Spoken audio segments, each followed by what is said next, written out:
maulang araw mga kawaw, ano? Sasagutin ko lang yung vlog patungkol sa unang ulan sa Mayo. Unang buwan sa Mayo. Unang ulan sa Mayo, gamot nga ba? So, sa mahabang panahon ng history, ang ating kalikasan ay sarang-sara na.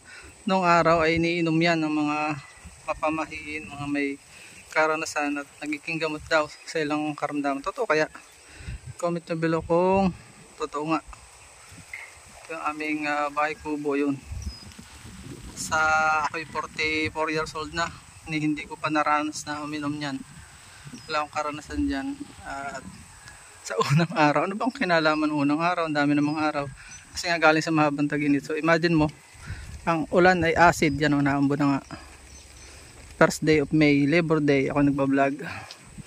So, gamot nga ba ito? Comment nyo below kung totoo. Kung naniniwala, hindi naman tayo sumusumang dyan. Pero, napaliliwanag ko lang sa inyo. Acid po yan. Wala pong medical explanation dyan. At siya yan ay talagang lason. Kung say acid, lason.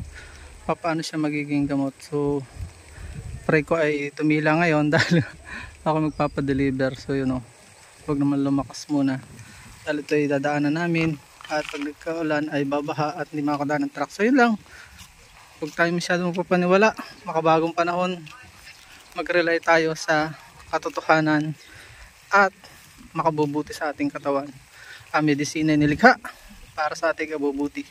Maniwala po tayo sa mga doktor, hindi sa mga lumang panahon paniniwalang kailangan ng ilibing sa limot. Pero ginagalang po natin sila. Maraming salamat. Bye bye and God bless.